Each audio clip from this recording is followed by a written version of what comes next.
Good afternoon. कसे आहात? सगळे मजेत असणार कारण घरी आहात ना सगळे. मग टीव्ही बघायचा आणि थोडा वेळ लेक्चर अटेंड करायचे असा तुमचा सगळ्यांचा कार्यक्रम चालला असणार. चला मग आता आपण टेक्स्टबुक कडे वळूया. सगळ्यांनी पुस्तक काढायचंय. मागच्या लेक्चरमध्ये काय बघितलं ते थोडक्यात आपण 2 मिनिटात रिवाइज करूया. आपण लेसन सुरू केलेला आहे encounter of a special kind. हा लेसन लिहिण्यात आलेला आहे तपन मुखर्जी यांच्याकडून. त्यांनी आपल्या बालपणाची गोष्ट आपल्याला या लेसन मध्ये सांगितलेली आहे. या लेसन मध्ये काय सांगितलंय बघा. रायटरने त्याच्या लहानपणी एका माकडाला, छोटं बेबी लंगूरला वाचवलेलं होतं. ते कसं वाचवलेलं होतं ते आतापर्यंत आपण बघितलेलं आहे. आता remaining part of the story आपल्याला कव्हर करायचं. जरा सगळ्यांनी पुस्तक काढा. Page number 10. Splashes of cold water made the baby stir and after a few shaky attempts he sat up. बघा काय सांगितलंय. Splashes of cold water. Splashes म्हणजे काय? आता ज्याप्रमाणे बेशुद्ध माणसाच्या अंगावर आपण पाण्याचे शिंतोडे उडवत असतो किंवा पाण्याचे शिंतोडे देत असतो त्याप्रमाणे रायटरने काय केलेले. स्प्लॅशेस म्हणजे काय? शिंतोडे. हातात पाणी घेतलेले आणि ते असं त्या बाळाच्या अंगावर ते पाणी उडवलेलं आहे. कोल्ड वॉटर म्हणजे थंडगार असं पाणी होतं. मेड द बेबी, तिच्यामुळे काय झालेलं आहे? बेबीला काय झालेलं आहे? स्टर म्हणजे मुवमेंट आलेली आहे. राईट, त्या बाळाने काय केली? मुवमेंट केलेली, हालचाल केलेली आहे. अँड आफ्टर अ फ्यू शेकी अटेम्प्ट्स, आणि असेच थरथर त्याने काय केलेलं आहे? थरथरलेलं आहे थोड्या वेळात. ही सॅटअप, आणि ते उठून बसलं. म्हणजे बेशुद्ध पडलेलं जे बाळ होतं त्याच्या जखमांवर रायटरने काय केलेलं आहे? मलमपट्टी केलेली आहे. आणि नंतर मग काही वेळाने रायटरने काय केलं? त्याच्या अंगावर थंड पाण्याचे शिंतोडे उडवले. आणि त्यानंतर मग ते शुद्धीवर आलेलं आहे आणि दळमळीत असं घाबरत घाबरत ते बाळ उठून बसलं. He sat up. Didn't he? He was in state of shock and started trembling like a leaf in the wind. बघा आता त्या बाळाची मनस्थिती कशी होती हे या ठिकाणी आपल्याला या लाईन्स मध्ये सांगितलेलं आहे. He was in a state of shock म्हणजे त्याला प्रचंड प्रमाणात असा धक्का बसलेला होता. स्टेट ऑफ शॉक म्हणजे काय? ते धक्का बसलेला होता. and started trembling, आणि थरथरायला लागलं. ट्रेम्बलिंग म्हणजे काय? थरथरणे, शेक करणे. Like a leaf in the wind, ज्याप्रमाणे बघा वादळामध्ये किंवा हवा असताना झाडावरची पानं थरथरत असतात त्याप्रमाणे हे बाळ सुद्धा या ठिकाणी थरथरायला लागलेलं आहे. आता आपल्याबरोबर काय होणार पुढे याची त्याला भीती निर्माण झालेली आहे. किंवा पहिलेच एकदा तो एक मोठ्या प्रसंगातून वाचलेला आहे आणि आता पुढे काय वाढून ठेवले आपल्या समोर हे त्याला काहीच माहित नाहीये. His two little twinkling eyes well up with tears, and he started to sob with a muffled cry, just like a human child would after experiencing trauma.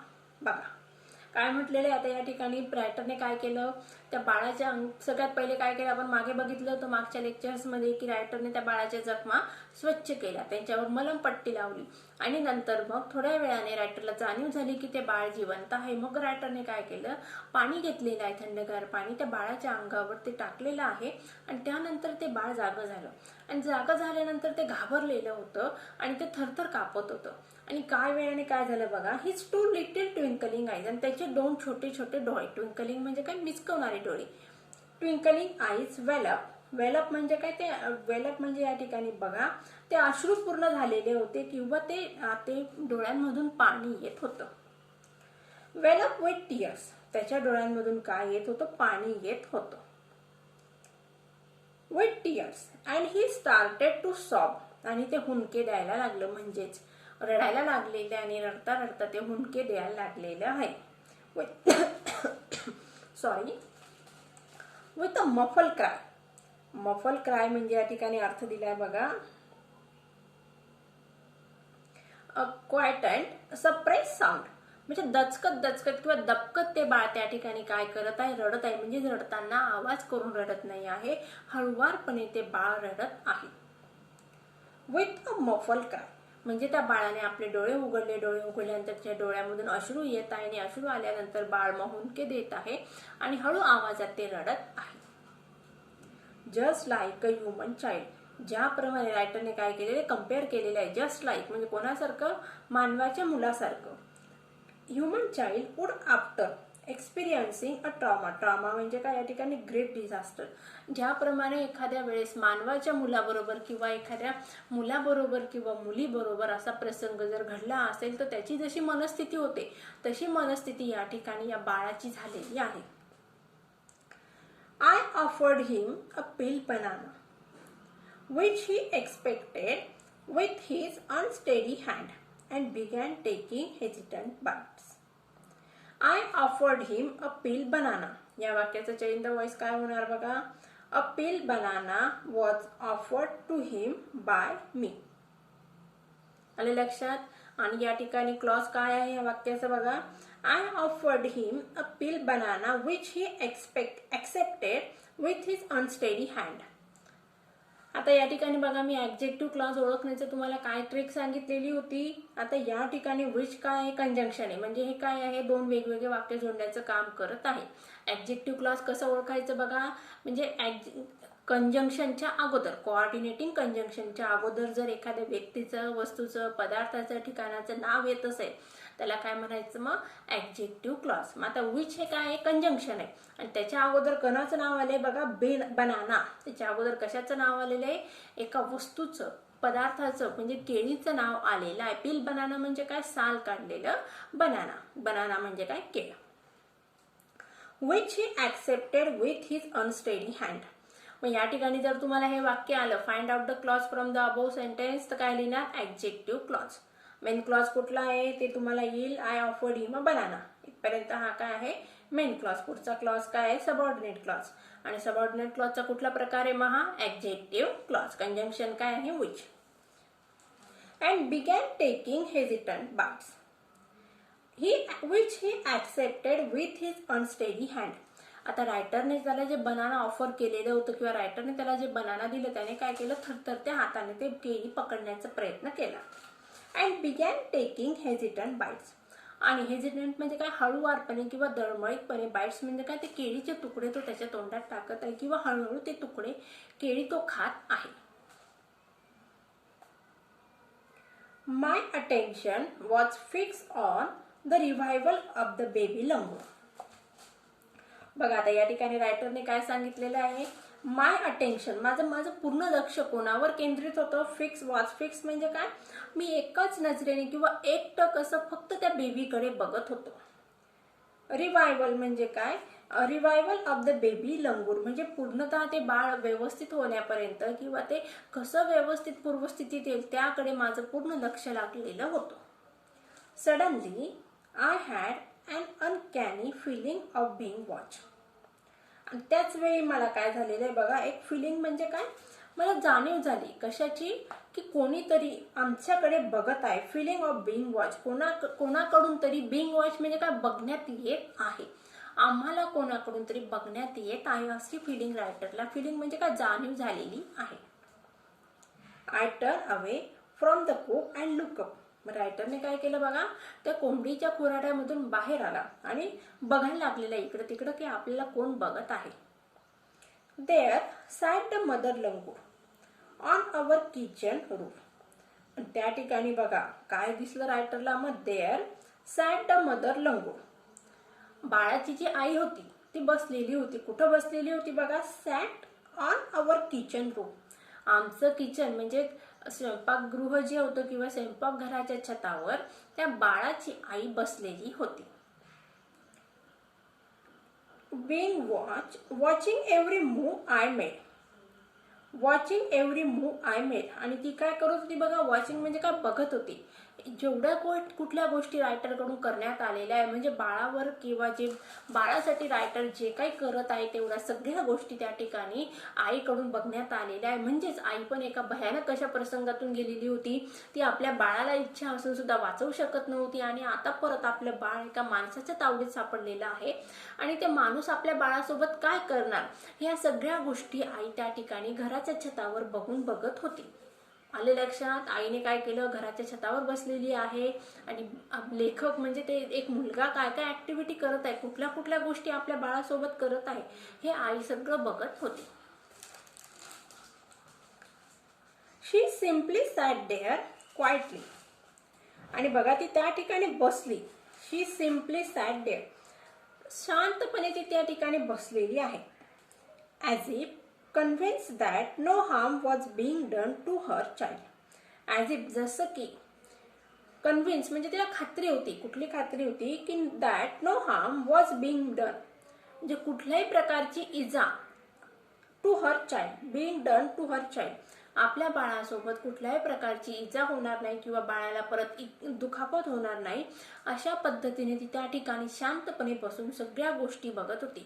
म्हणजेच रायटरला काय सांगायचं या ठिकाणी बघा, आई आता काय झाली, ती शांत झालेली होती, ती निश्चल अशी त्या ठिकाणी बसलेली होती. तिला खात्री होती, तिला जाणीव झाली होती की आपलं बाळ आता एका सुरक्षित हातामध्ये आहे किंवा आपल्या बाळाला आता कुठल्याही प्रकारचा त्रास दिला जाणार नाही आहे याची जाणीव तिला झालेली होती. कोणाकडून? रायटरकडून.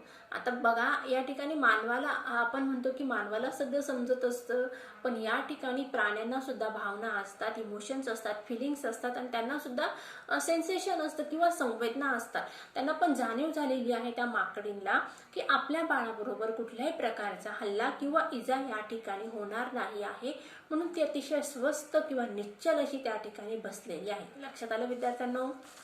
बघूया पुढे. Meanwhile, the baby sensed the presence of his mother and started to sob and cry a little louder. आणि मधल्या वेळात मग रायटरच्या लक्षात आलं की आपल्याला कोणीतरी बघत आहे, म्हणून रायटर त्या घराच्या बाहेर आले, कोंबडीच्या खुराड्याच्या घराच्या बाहेर, आणि बघितलं की स्वयंपाकघराच्या छतावर बाळाची आई बसलेली आहे. आणि त्याच वेळी मग त्या बेबीला सुद्धा जाणीव झाली. कुठली जाणीव झालेली आहे की आपल्याला कोणीतरी बघत आहे, कोणीतरी म्हणजे दुसरं कोणीतरी नसून आपली आईच आपल्याला बघत आहे. The baby was sensed the presence of his mother and started to sob. आणि मग ते रडायला लागलं. And cry a little louder. आणि जोरजोरात रडायला लागलेलं आहे.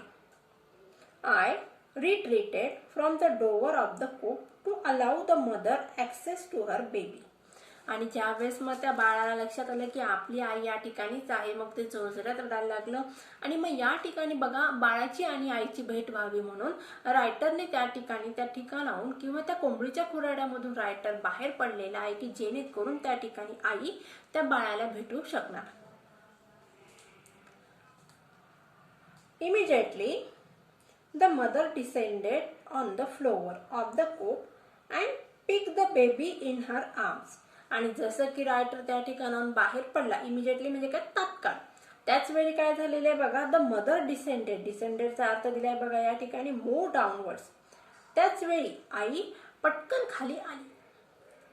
On the floor of the coop म्हणजे ती त्या कोंबडीच्या खुराड्यामध्ये आलेली आहे. And pick up the baby in her arms. आणि मग तिने काय केलं, आपल्या बाळाला आपल्या बाहूमध्ये घेतलेलं आहे किंवा आपल्या बाळाला जवळ घेतलं. She pick up the baby in her arms. या वाक्याचं चेंज द व्हॉइस काय होणार, the baby was pick up in her arms by her. She gave the baby a thorough body inspection to check his injuries and then cuddle him tightly in her bosoms. बघा, आता या ठिकाणी माकडीने काय केलेलं आहे, आपल्या बाळाला त्या ठिकाणाहून ती छतावरून खाली आली किचनच्या आणि पटकन आपल्या बाळाला तिने जवळ घेतलेला आहे, आपल्या बाहूपाशी धरलेलं आहे. आणि त्याचबरोबर ती आपल्या बाळाच्या संपूर्ण अंगावरून एक नजर फिरवत आहे की बाळाला आपल्या कुठं कुठं इजा झालेली आहे, त्या जखमा ती त्या ठिकाणी बघत आहे. She gave the baby a thorough body inspection. Thorough म्हणजे काय, संपूर्णता, कसून अशी ती काय करत आहे, चौकशी करत आहे. या ठिकाणी चौकशी म्हणजे विचारत आहे का, नाही तर ती कसून निरखून असं बघून राहिलेली आहे. निरखून ती बाळाच्या शरीराकडे बघून राहिलेली आहे. कुठल्या गोष्टीसाठी बघा, इन्स्पेक्शन म्हणजे काय, या ठिकाणी ती बघत आहे.